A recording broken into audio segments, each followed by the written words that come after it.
Olá, o programa em discussão de hoje vai falar sobre cultura de paz. A cultura de paz está relacionada à prevenção e à resolução não violenta dos conflitos. É baseada em tolerância, solidariedade e compartilhamento cotidiano. Uma cultura que respeita todos os direitos individuais, o princípio do pluralismo, que assegura e sustenta a liberdade de opinião. A cultura de paz procura resolver os problemas por meio do diálogo, da negociação e da mediação, de forma a tornar a guerra e a violência inviáveis. Pobreza, desigualdade, injustiça social são reflexos da contínua violação dos direitos humanos, incluindo o direito à vida e à segurança. A questão da violência no Brasil é uma das maiores preocupações da sociedade. Os homicídios são uma das principais causas de morte entre homens jovens de idades entre 15 e 39 anos. E uma questão importante, a maioria das vítimas é de homens negros. A cultura da paz rejeita não só a violência física, mas também a sexual, étnica, de gênero, psicológica, de classe, das palavras e das ações.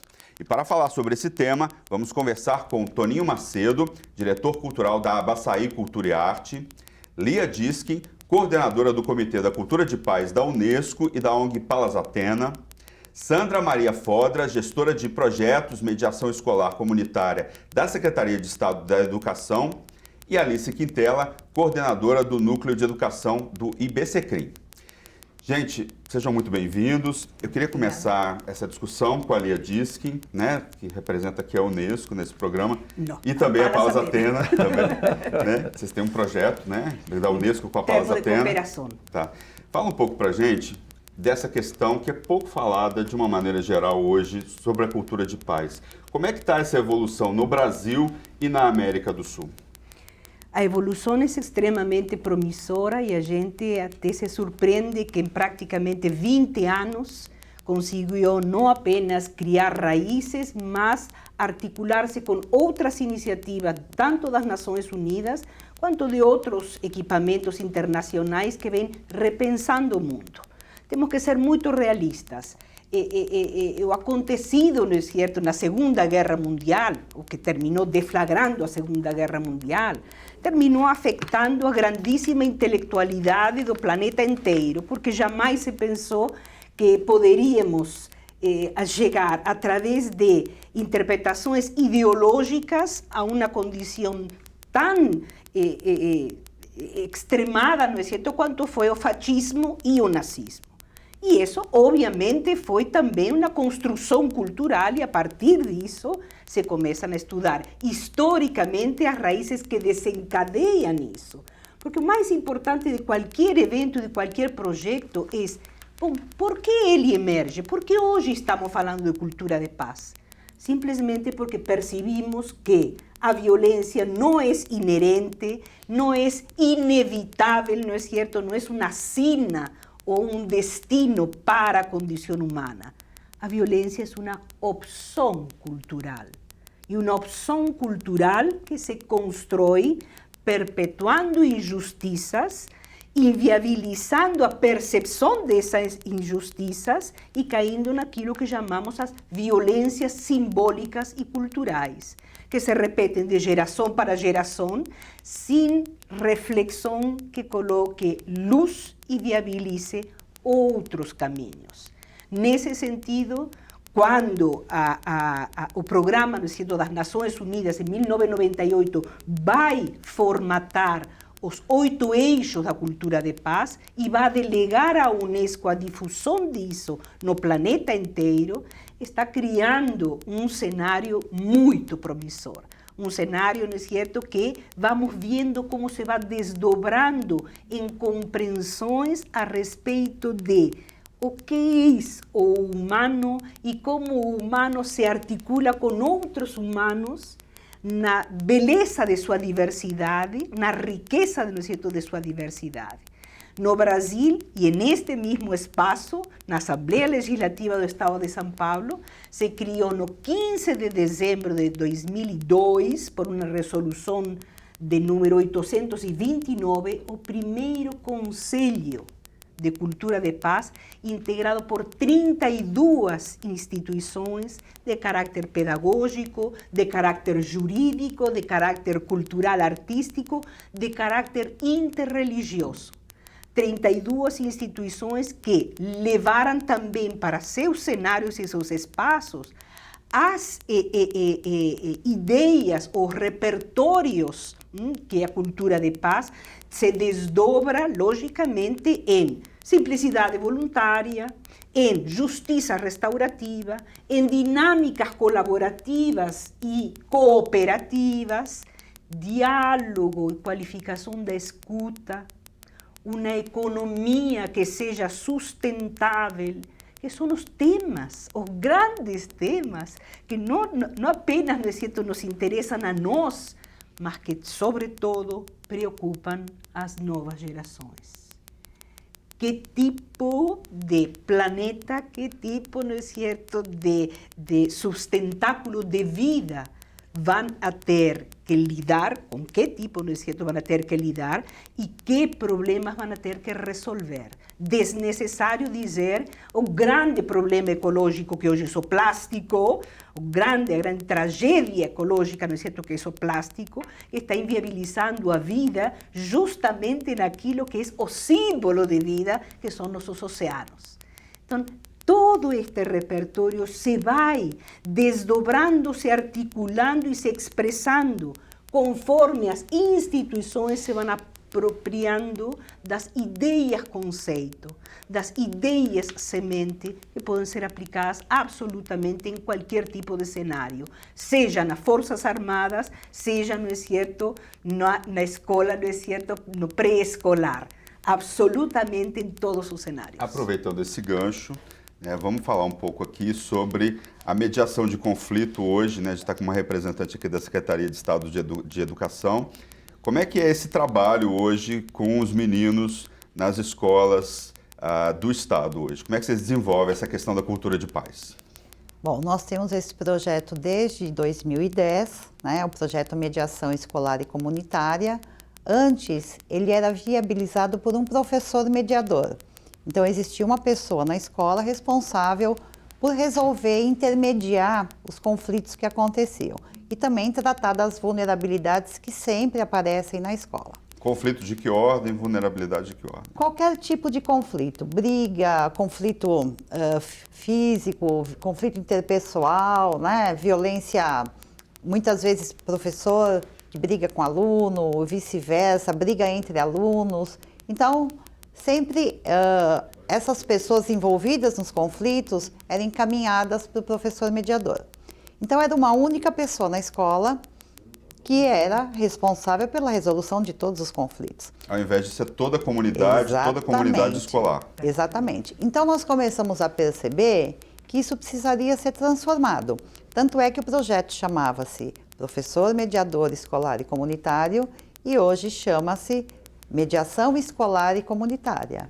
Porque todos os servidores têm que aprender a resolver isso. Todos têm que ser responsabilizados. Isso no dia a dia, não só na escola, mas fora dela, isso é uma responsabilidade de todos nós, né? Isso não é do governo, cada um tem a sua parte dentro dessa questão da cultura da paz. Exatamente. E nós sabemos que quando isso é disseminado dentro da escola, a comunidade se beneficia.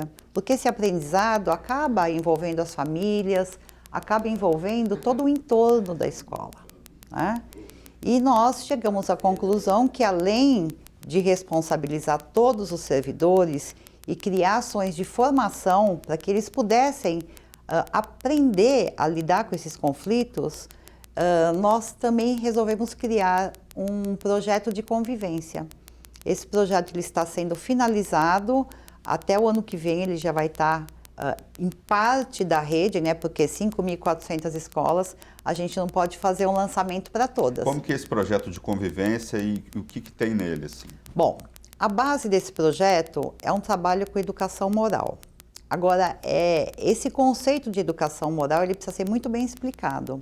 Porque quando nós falamos em educação moral, isso nos remete lá à época da ditadura, onde nós tínhamos a educação moral e cívica, que era muito mais voltada para o civismo do que para a moralidade, né? Então, quando eu falo em educação moral, é o trabalho com valores, valores humanos, valores morais. Justamente o que você disse no início, a solidariedade, o respeito, né, a ética. Então, esses valores, eles precisam ser trabalhados justamente com os direitos humanos. Então, nós fizemos uma parceria com um grupo chamado GPEM, Grupo de Estudos e Pesquisas em Educação Moral. É um grupo de estudos da Unesp e da Unicamp e começamos a pensar num projeto. Eles também ficaram muito felizes, né, em serem convidados a pensar nesse projeto, porque é uma forma de colocar em prática todas as pesquisas, todos os estudos que eles já fazem há muitos anos. Então, fechamos esse projeto em 4 pilares. O primeiro pilar é de avaliação do clima escolar, ou seja, perguntar para os alunos, perguntar para os educadores e seus familiares como que eles se sentem na escola, que tipo de sentimento, de sensação eles têm. É uma sensação boa, é uma sensação ruim? Eles se sentem seguros? Eles sentem que existe violência na escola?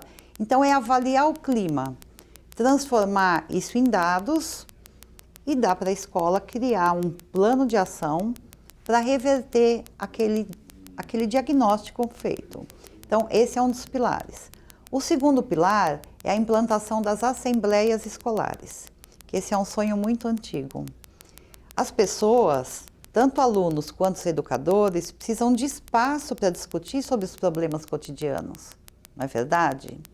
Então, tem que ser um trabalho sistemático, assim como a língua portuguesa, a matemática, a química e a física têm que ser trabalhadas de forma sistemática, a convivência também. A nova Base Nacional Comum Curricular, ela já traz essas habilidades socioemocionais como objeto de desenvolvimento da escola, né? Então, as assembleias, elas vão trabalhar com os conflitos coletivos, porque todo mundo vai ter oportunidade de falar. Tanto os alunos, as assembleias dos educadores, porque eles também têm problemas e precisam ser discutidos, e convidar o entorno da escola, principalmente os familiares, também para participar de uma assembleia geral, né? O terceiro pilar é a criação de câmeras de mediação. As câmeras de mediação, elas vão servir para resolver os conflitos pontuais, né? Aqueles entre poucas pessoas, aqueles conflitos mais pontuais mesmo. E isso tem que ser resolvido. Existe uma cultura na escola de que os conflitos não devem ser mexidos, é melhor não ver, né? É melhor não mexer. Mas a escola é o melhor ambiente que tem para a convivência com as diversidades e para o aprendizado mesmo. Porque quando se resolve o conflito de uma forma dialógica, de uma forma consensual, as pessoas amadurecem e elas aprendem muito a conviver com a diversidade, né? Então, o terceiro pilar seria a criação das câmaras de mediação para a resolução dos conflitos pontuais. E essas câmaras, elas seriam formadas por alunos, por educadores e inclusive por pais, né? Claro, um trabalho que as pessoas seriam escolhidas e também se disponibilizariam a participar. E o quarto pilar é sobre as equipes de ajuda. Então, as equipes de ajuda, elas foram desenvolvidas na Espanha. A Espanha é um país que já tem um programa de convivência como política pública há mais de uma década, né? Muitos estudos, muitas pesquisas. Então, na Universidade de Valladolid, se desenvolveu essa pesquisa onde colocam alunos como identificadores dos problemas na escola, principalmente sobre as questões de bullying, né, que infelizmente é muito comum nas escolas e precisa ser trabalhado. As pessoas não podem fingir que não estão vendo. Só que muitas vezes os adultos não conseguem identificar esses casos, que tem como consequência a depressão dos alunos, o abandono da escola, inclusive o suicídio, né? Os alunos começam a sofrer bullying e eles entram numa crise existencial muito grande. Então, é um tipo de violência muito grave. E essas equipes de ajuda, já existem muitos estudos que comprovam que esses meninos conseguem identificar e reverter esses casos de bullying, coisa que muitos adultos muitas vezes não conseguem enxergar, né? Então, esse programa de convivência com esses 4 pilares vai ser o novo foco de trabalho do projeto Mediação Escolar. Tá certo. A gente está aqui também com o Toninho Macedo, diretor cultural da Abasaí, né?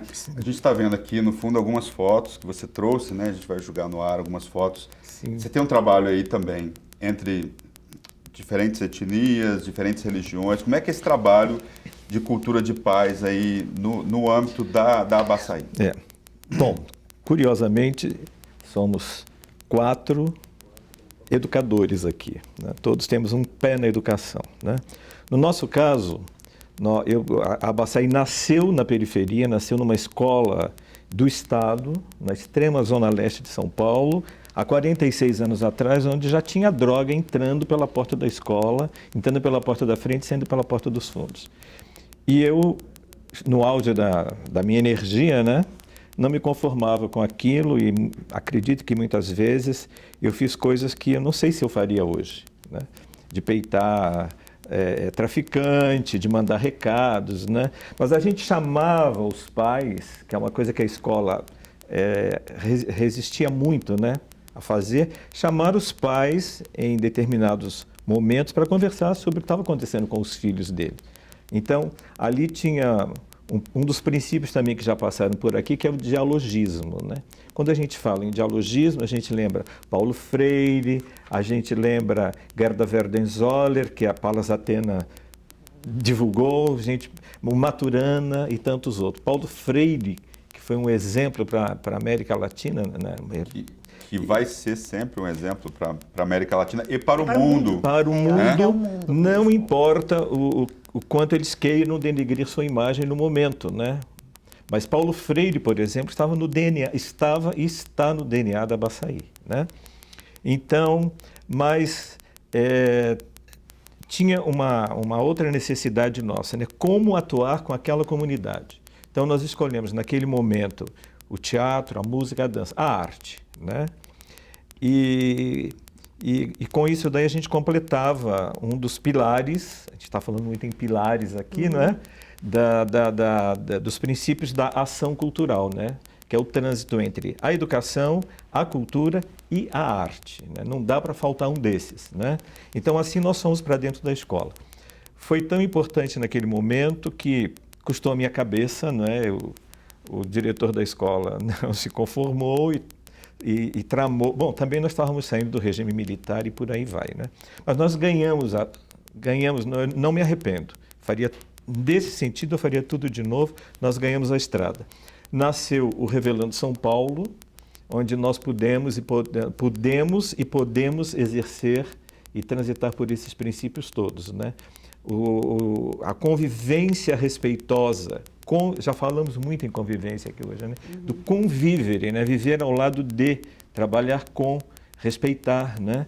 O Revelando é um grande espaço de convivência respeitosa e de trocas e de diálogo. Entre religiões, entre diferentes povos. Tudo, né? Tudo. A gente está vendo aí umas fotos aí, ó, aqui no fundo, né? Falando, são fotos que você trouxe, né? Exato. Conta pra gente um pouco aí a história dessas fotos. A professora Lia Diskin traduziu um texto belíssimo de um poeta, agora eu não me lembro o nome, que fala do arco-íris, né? As várias cores do arco-íris quer dizer, as várias cores, que faltando uma delas não tem arco-íris, né? É o que a gente vê aqui, né? Quando nós, há 20 anos atrás, começou da seguinte forma, eu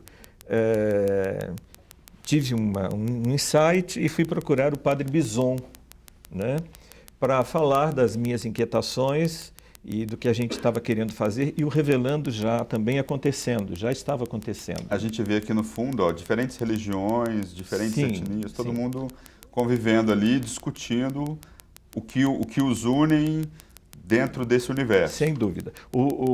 E o Revelando significou isto. Ele teve muito a ver com o que a gente fez aqui na Assembleia. Quer dizer, se nós estamos aqui, é porque tinha muita gente dando suporte atrás, né? Todas essas pessoas que dinamizam estavam aqui dentro desta Assembleia e muitas mais que foram, né? Então isso foi um exemplo, né? Que nós dávamos, quando eu digo nós mesmos, né? Com o sentido do Ubuntu, né? Fizemos juntos e continuamos fazendo. E como que é esse trabalho de juntar gente de diferentes lugares no mesmo, como é que vocês trabalham isso e quais são os resultados? Bom, é sempre um desafio. Bom, um desafio, mas nós temos um grupo de pessoas que lida com isso, né? O mote sempre, o fio condutor é a cultura tradicional. A cultura tradicional é a cultura da delicadeza, né? Isso nós trombamos muito quando fomos para Palas, né? A Unesco lançou esse desafio no mundo, né, da cultura de paz, mas o que era cultura, né? Como que nós iríamos acreditar que alguns segmentos religiosos o fazem por cultura, né? Bom, então até a gente entender que nós, até então, estávamos convivendo sob a égide da cultura da violência, ainda temos, mas naquele momento a gente não sabia o que era uma cultura de paz. Então nós discutimos durante um ano lá na Palas, aí resolvemos vir para a Assembleia, trazendo, agora nós vamos fazer, né? E durou 15 dias aqui, nós voltamos para Palas, precisamos saber o que é a cultura de paz, né?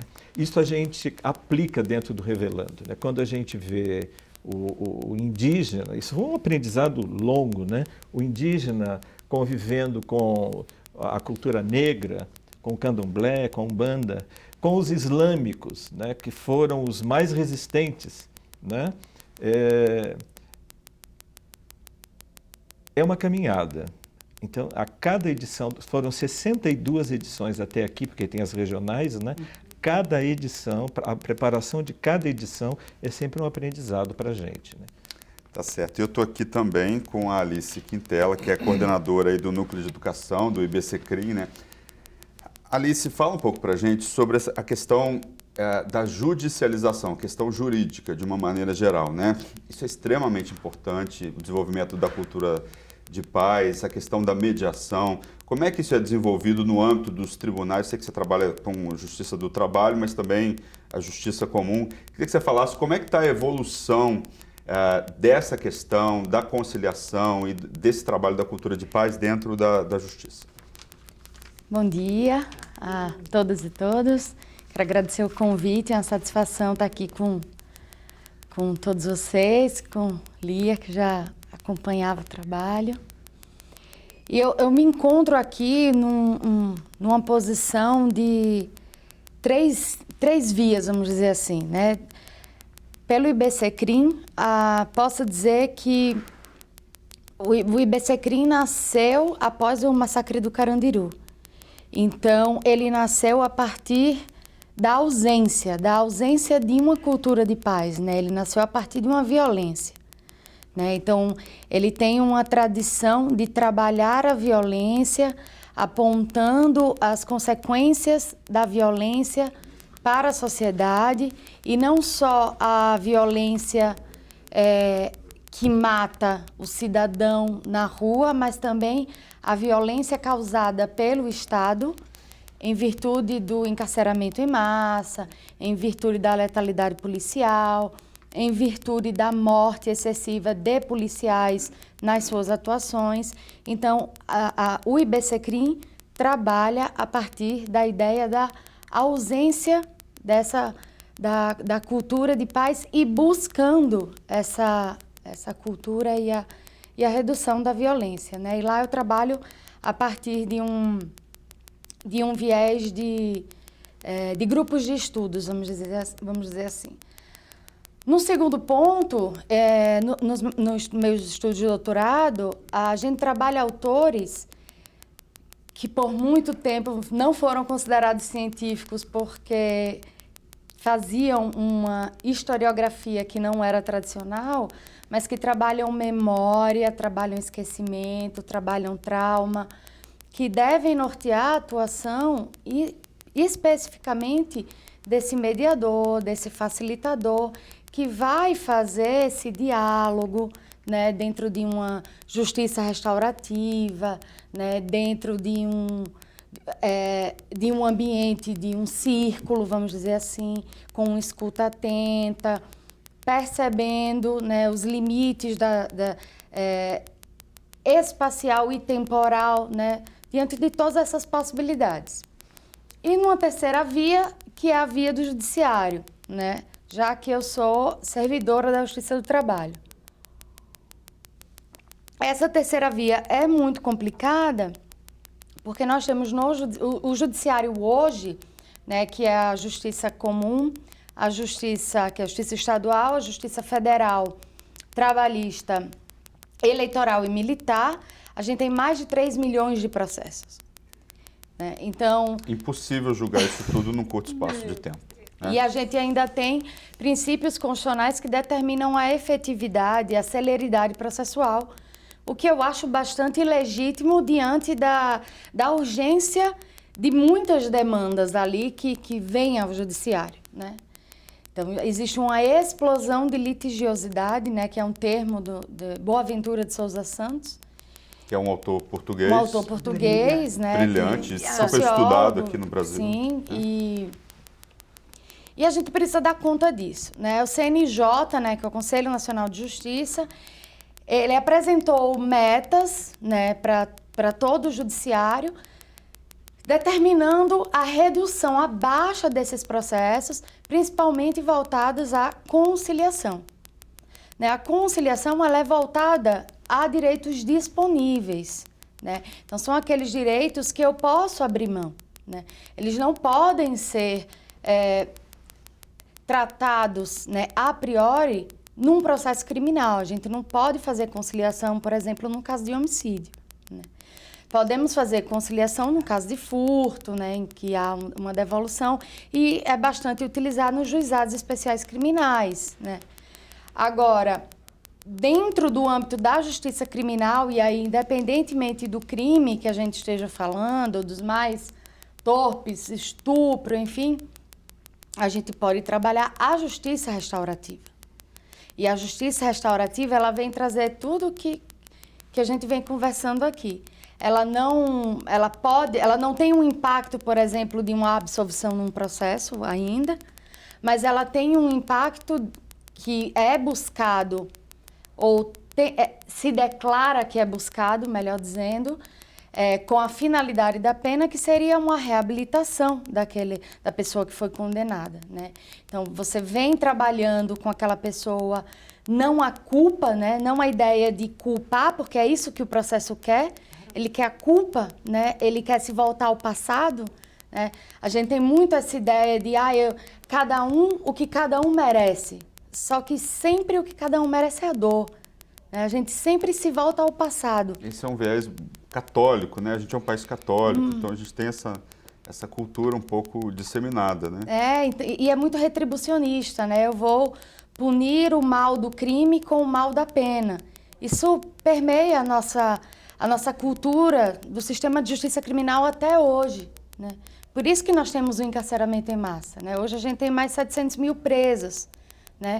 Boa parte aqui em São Paulo. Boa parte aqui em São Paulo. A maioria aqui em São Paulo. Boa parte aqui em São Paulo. Então, isso também tem que ser pensado quando a gente trata cultura da paz dentro do sistema de justiça, né?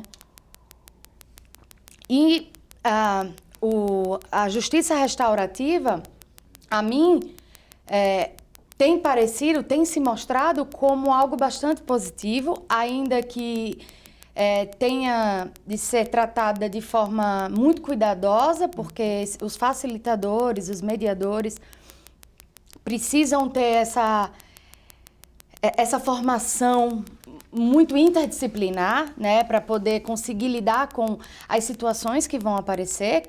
Já tem varas tratando de conflitos vinculados à violência doméstica, né, com a justiça restaurativa.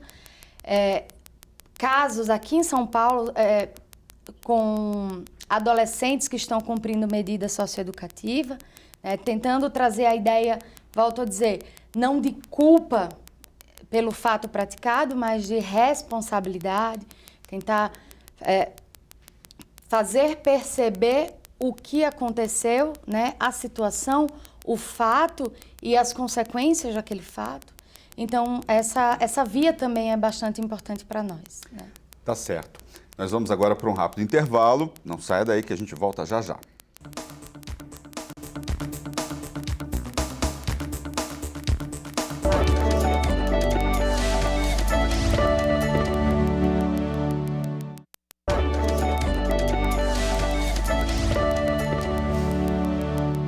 Estamos de volta com o programa em discussão que hoje fala sobre a cultura de paz no Brasil. Aqui no estúdio, Toninho Macedo, diretor cultural da Abaçaí, Lia Diskin, coordenadora do Comitê da Cultura de Paz da Unesco e da ONG Palas Atena, Sandra Maria Fodra, gestora de projetos, mediação escolar comunitária da Secretaria de Estado da Educação, Alice Quintela, coordenadora do Núcleo de Educação do IBCCRIM.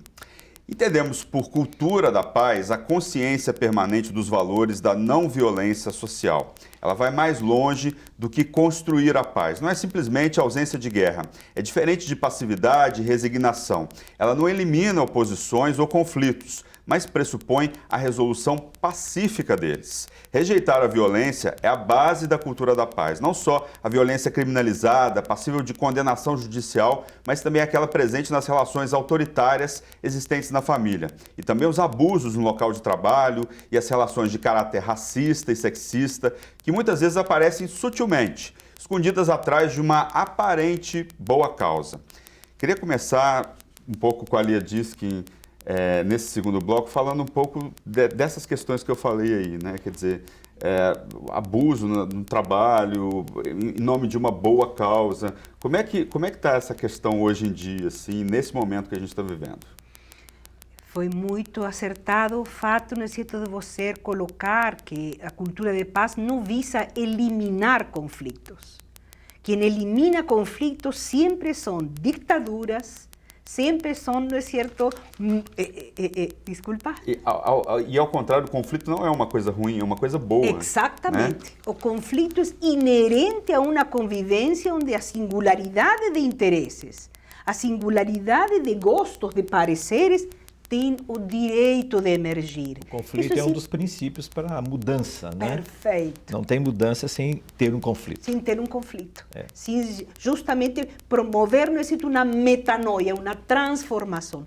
Mas isso é muito importante, realmente muito importante reproduzir, porque sempre dá a ideia de uma paz pactuada no silêncio, uma paz de cemitério, uma paz, não é certo, branca, sem cores. Nesse aspecto, não é certo, adoro a Wangari Maathai, quando ela vai dizer, a paz é verde, a paz é vida, a paz não é branca, ela tem cor, que tem a cor, não é certo, da vida. Então, isso é realmente muito, muito importante deixar claro que não estamos falando de eliminar a diversidade de aspirações e uniformizar. A paz sempre tem que incluir diversidade, e a diversidade é justamente, não é certo, a portadora de vida, a portadora da capacidade da renovação, da regeneração e, consequentemente, não é certo, do futuro. Quando você pergunta, Luciano, a respeito de como é que está isto está realmente fervilhando, apesar de todo, não é certo, cenário meio tenebroso que se cria, meio, me atrevo a dizer, não é certo, através de um terrorismo emocional, de que estamos desbarrancando e que estamos nos chegando ao precipício. Não. Há toda uma geração nova que está repensando seu chão, está repensando para onde quer, não é certo, avançar e por onde criar mecanismos que assegurem esse avanço. E a gente não está enxergando isso. Mas há muitos movimentos, muitos coletivos, como se chamam hoje, que não são institucionalizados, que eles justamente pulam toda essa burocracia da institucionalização e se organizam para minimizar dificuldades dentro de suas comunidades, para criar oportunidades e desenvolvimento para os talentos que existem em suas comunidades, para, obviamente, criar aquilo que se chama convivência, esse viver junto, esse estar, não é certo, junto e construir junto. Há um provérbio africano que eu gosto pessoalmente muito porque ele diz: se quer ir rápido, vai sozinho, mas se quer ir longe, vai acompanhado. E sem sombra de dúvida, nenhum de nós se faz a si mesmo sozinho, nenhum de nós é fruto de si mesmo, nenhum de nós, não é certo, tem a capacidade de se erguer em sua dignidade e em sua expressão máxima de maneira isolada.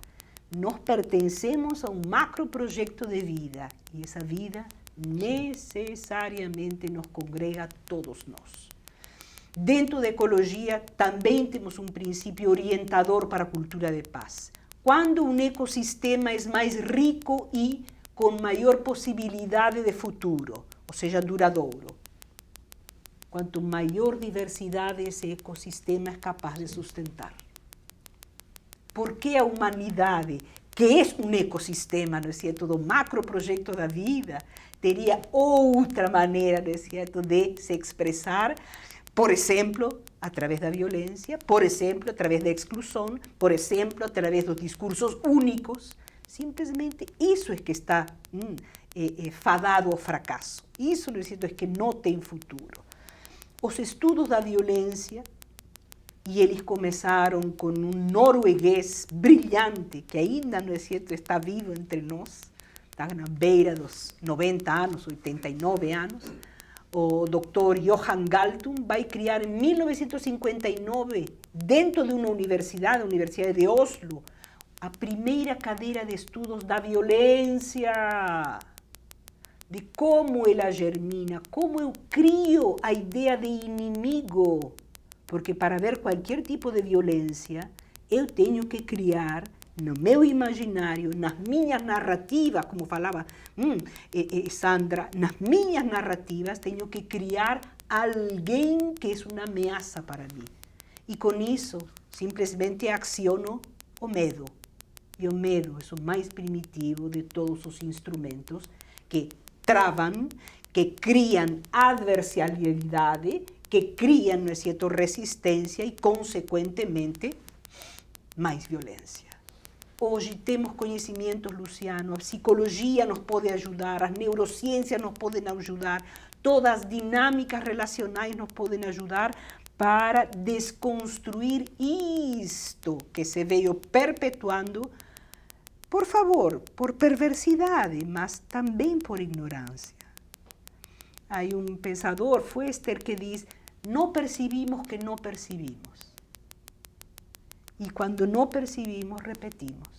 Por quê? Porque a imitação é o primeiro grau da educação.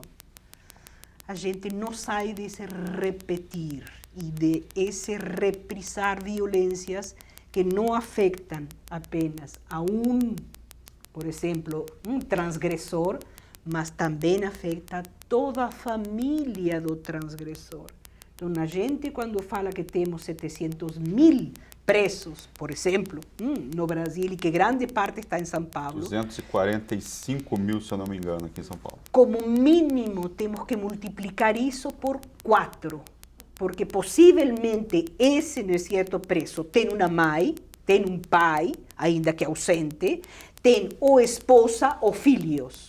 Como mínimo, estamos atingindo mais 4 pessoas que vivem a tragédia de uma violação de uma norma, de um preceito, que não foi, não é certo, devidamente trabalhado e acolhido. Então, é importante, é duro, sem sombra de dúvida, é duro dedicar-se aos estudos, às pesquisas, às análises, às narrativas das violências. Mas se não fizermos isso, a condição de manter um tecido social minimamente saudável e desejável se vai tornar uma aspiração muito remota e muito futura. Tá certo. Sandra, você estava falando comigo no intervalo sobre essa questão da terceirização, de envolver toda a comunidade, você estava dizendo no primeiro, mas também essa questão muita gente quer terceirizar a resolução de conflitos, não é isso que você estava dizendo?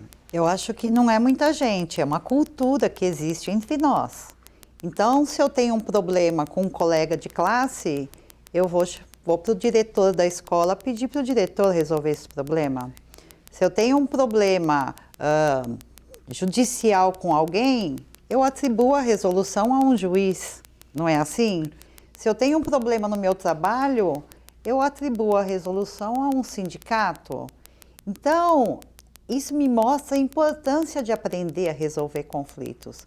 Não só para uma vida coletiva muito melhor, né, a respeito à diversidade, esses valores realmente humanos, mas também para minimizar os casos que vocês têm na justiça.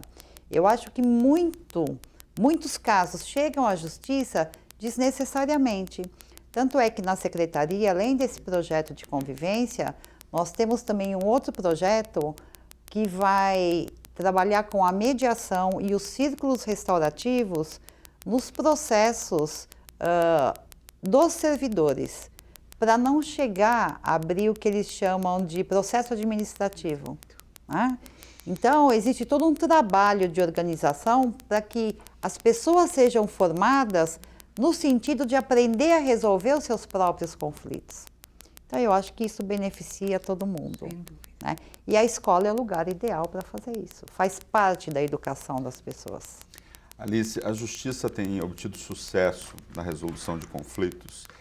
Ainda tem que se evoluir muito isso. É preciso trabalhar de outra forma essa questão da judicialização dos conflitos hoje na sociedade brasileira?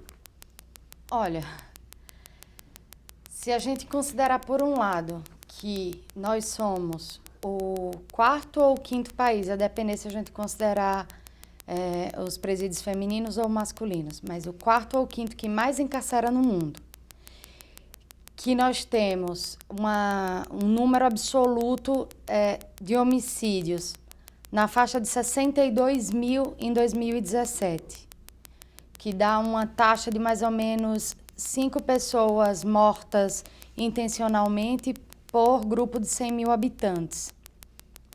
Desse grupo de pessoas mortas intencionalmente, 75% delas são pessoas negras, né?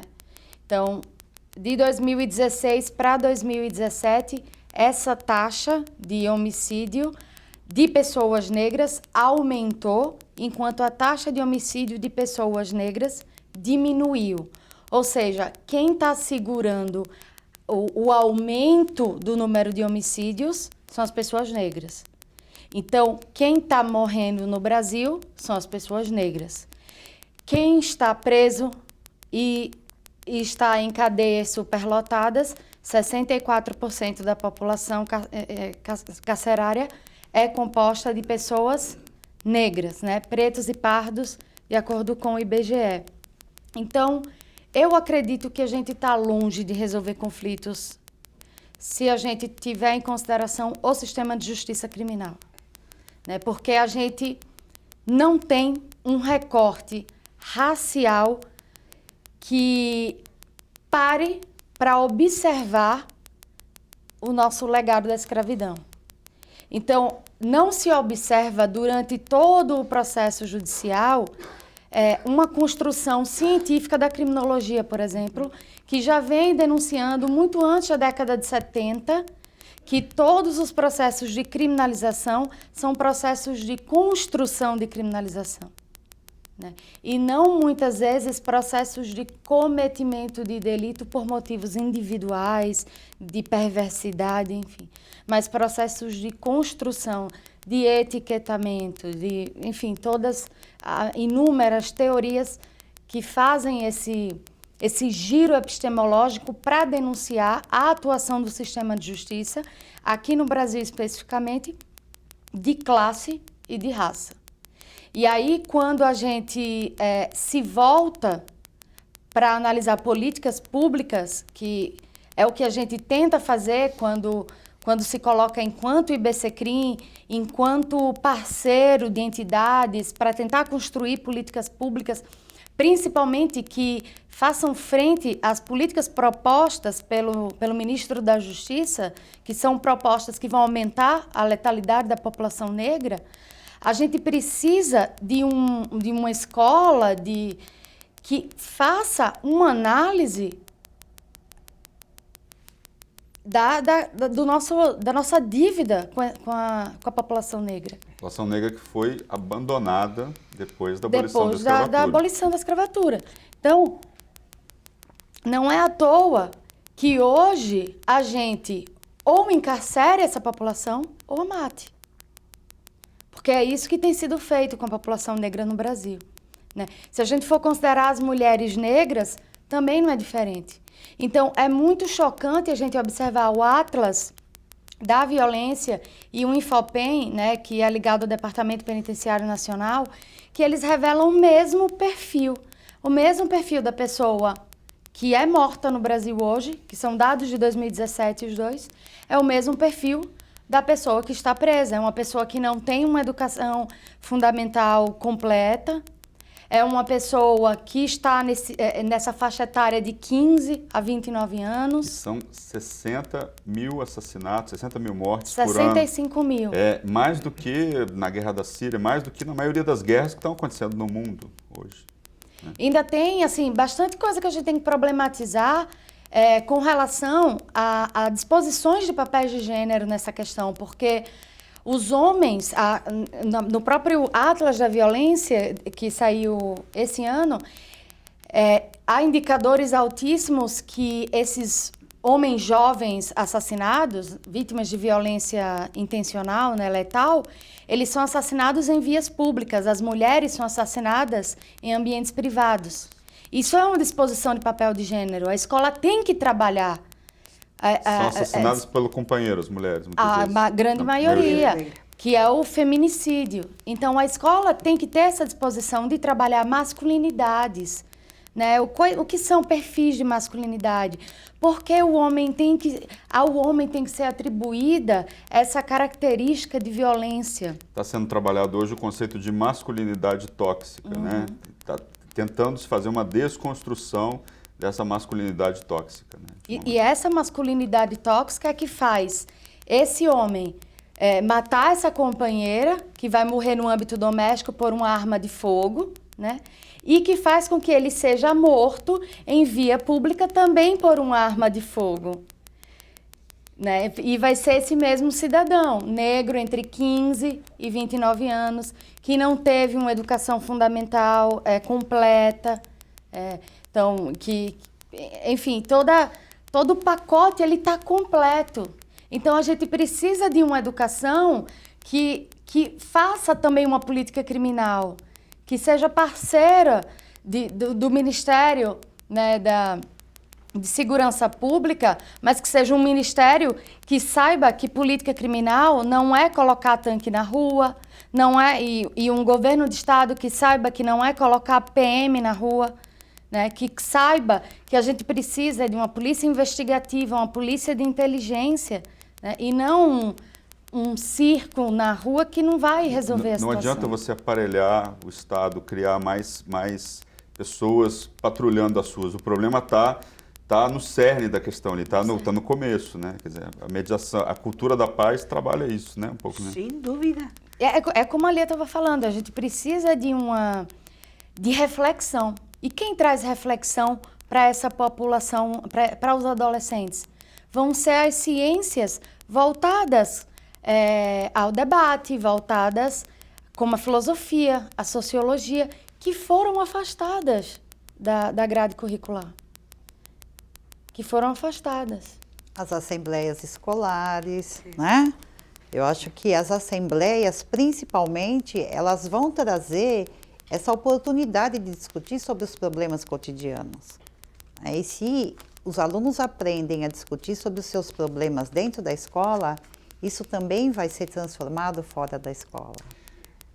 A Alice, Toninho, estava falando a questão da população negra, né? E eu queria que você falasse um pouco sobre a questão das religiões de matriz africana, né? Que ainda são muito discriminadas hoje no Brasil, né?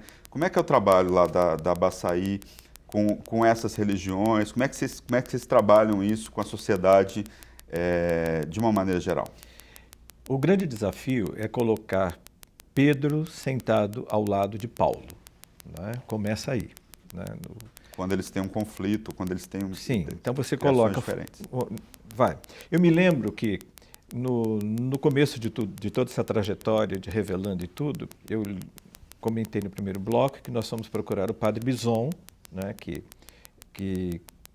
organizou a casa, como chamava mesmo? Casa da Da Reconciliação. Reconciliação, e que tinha a mão do Vaticano direto nela, né, diálogo franco. Eu fui procurar, o Revelando estava surgindo, eu fui procurar o Padre Bison. Padre Bison, nós vamos estar lá com negros, etc. e tal, com todos, que caminhos a gente pode seguir? Aí ele falou, vá lá procurar a Palas Athena, procure a Lia, que tem um grupo que começa a discutir. Naquele momento, olha, 99, estava-se começando a discutir isso, os rudimentos disso. Também nós não sabíamos em que ia dar, né? E naquele momento na Palas Athena, eu vou usar uma expressão um pouco grosseira, parecia um circo, né? Porque você tinha de tudo. Eu me lembro que eu não estava representando segmento religioso algum, não falava em nome de instituição alguma, eu falava em nome pela cultura, em nome da minha organização, que tinha um pé na educação e o outro pé na cultura e por aí afora, né? Bem, eu me sentei e ao meu lado sentou um evangélico, um pastor evangélico, e do outro lado um esotérico, né? Então, à medida que as falas sobre o que era a interreligiosidade ou o que era a religião foi rodando, eu ficava horrorizado, né? Por quê? Bom, ao meu lado, primeiro que aparecia sempre a questão dos dogmas e do fundamentalismo, né? Nós vivemos em função, até na educação, a gente ainda hoje vive muito em função de dogmas e de um certo fundamentalismo. Então eu me lembro que, do meu lado, um religioso expôs o seu dogma. E eu abaixava a minha cabeça e eu digo, meu Deus, eu odeio isso que ele está falando e, no fundo, eu odeio esse cara. Né? Porque é assim. Claro. Ficou pior ainda quando, do outro lado, o que era mais esotérico, que parecia que traria um discurso mais arejado, também repetiu os mesmos dogmas, né? Os seus dogmas. Né? Digo, meu Deus, eu também odeio esse cara, eu não quero conviver com esse cara. Né? Bem, naquela convivência, naquela sala da Palas Athena, nós fomos aprendendo a nos conhecer. Né? Em seguida, eu escrevi um texto inspirado em São João, numa fala de São João, né? O que nos une é mais forte que o que nos separa. Né? Então, quando você tira... Eu me lembro quando eu falei isto, alguns deles se arrepiaram. Eu digo, a religião é a veste cultural de algo que é comum, que é a religiosidade, a espiritualidade. Nossa, os mais fundamentalistas subiram nas tamancas. Como pode? Não, a religião é o que Deus manda. Então, que Deus injusto é esse que te deu uma coisa e não me deu a mesma coisa? Te dá um caminho de salvação que não é o meu, que não é o do outro. Se então, você só pode optar por aquele caminho e nada mais. Exatamente, né? Bem, e essa questão do preconceito que a gente tem hoje contra as religiões de matriz africana, ainda tem, a gente já discute isso de uma outra forma, mas ainda existe um preconceito muito forte. É gozado. No início do Revelando, isso a gente conseguiu fazer um trânsito muito grande na cidade de São Paulo, né? No estado de São Paulo, e que serviu também de parâmetro, serviu de inspiração para coisas no resto do Brasil. Né? O que está acontecendo neste momento, né, é algo... como é que foi a expressão que você usou? Uma expressão que vocês dois usaram, que bate exatamente para isso. Né? Ou seja, certo segmento religioso, por conta de inspirações outras, né, que são oficializadas hoje, são oficializadas, né? Eles se sentem no direito de exercer uma ditadura espiritual. Então vai, destrói o terreiro, só com os negros, só com a Umbanda, porque a Umbanda não é só do negro, né? É de inspiração, é de cunho negro, mas hoje é o próprio candomblé também, né? São as maiores vítimas, né? Não se está no caso do Brasil, né, Toninho? No caso do Brasil. Do Brasil. Em outros lugares a gente tem os islâmicos. Pior ainda. Né? Pior ainda. Eu espero que a gente não chegue a isso. Porque o que está acontecendo, eu vou usar uma expressão que talvez eu vou ter que responder por ela, é uma islamização do conflito religioso. Né? Isso a gente também, nós também lidamos com ele com esse conflito lá naqueles momentos de Palas Atena e aqui dentro desta casa no Conselho Parlamentar de Cultura de Paz. Né? Tá certo, gente. Eu gostaria de agradecer a presença de vocês. O programa Em Discussão de hoje termina aqui. Lembrando que você pode rever todo o conteúdo do canal da TV Alesp no YouTube. Esperamos vocês no próximo programa discutindo outro assunto de relevância para a sociedade. Até lá.